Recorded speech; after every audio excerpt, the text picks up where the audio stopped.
دا کرکټ چا راوخی دی؟ ایجاد چا کړی دی؟ صحابه کړی که نه؟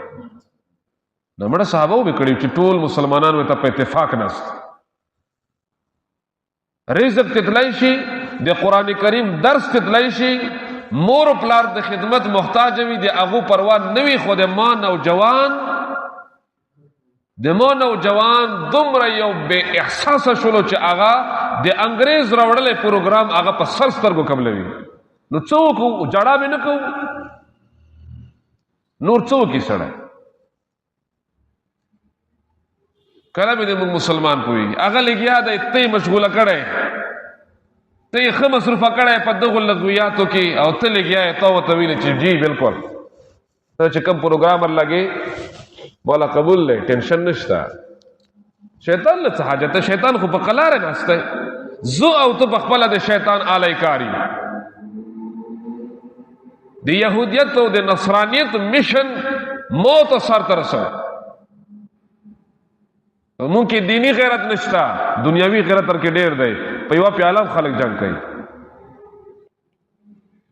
په یوه چرګ د چا ګزار وکړلو ننوتې به ورولې انداسې نه رو دین برباد دی دین چغې والا نشته په دین باندې غیرت والا نشته او چې کوم خلک په دین غیرت کوي یا د دین په حق لا باندې لږ داسې سنسټیو وي حساس وي مو خل دا وی چې دا څه پاگل دی دماغ یې خراب دی دماغ خال څه کوي ودا دی څه کوي مړه هلکه یو سړی په دین عمل کوي او په دین کې کلک دی د دغې نه غټه خوبي بله چېته دا شی مونږ کمال نه ګڼو دا شی مونږ عیب ګڼو دا سوچ د منافقینو د چا په باره کې د پیغمبر د صحابه باره کې او د صحابه وګوره دغو سره دي چې شی اخر دنیا کم ځای له ورسېده او دوی څه کوي اوس هم وایي که نه روشن خیاله خلک وایي ملا کی دوڑ مسجد تک ملا کی دوڑ مسجد تک اوس هم دا خبره کېږي خلک ورسېدل میاشتې له ملا لګیا د خلکو له وایي چې مرنے کے بعد کیا ہوگا خلک څه وایي خلک میاشتې له وختل او د مولا زور وګوره د مولا سوچ وګوره مولا کم ځای له خلک ورسول او خلکو له دا پیغام دی چې دا خبره کوي چې لوگ چاند تک پہنچ گئے او مولا 1450 سال یا 1400 سال مخکې فلسفې له خلک راته وایي هغوی ته دا وایه چې چاند او میاشت دلته نږدې دومره لرې نه ده اسمان نه لاندې که نه مطلب نږدې دو خلق ورخیږي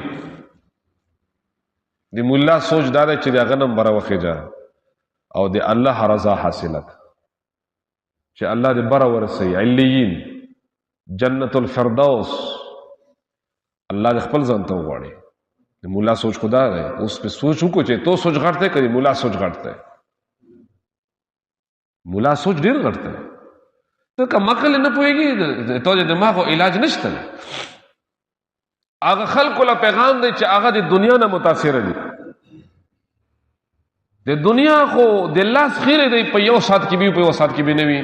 مونږ خو خلک دین ته رابلو مونږ خو د صحابهو په میشن باندې یو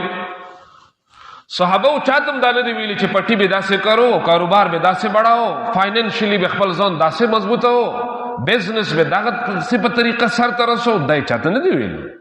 جائز حد پوری کړی دي نور د صحابو چې څومره تاریخ ته وګوري د صحابو هر قول هر فعل هر لمحه هر لحظه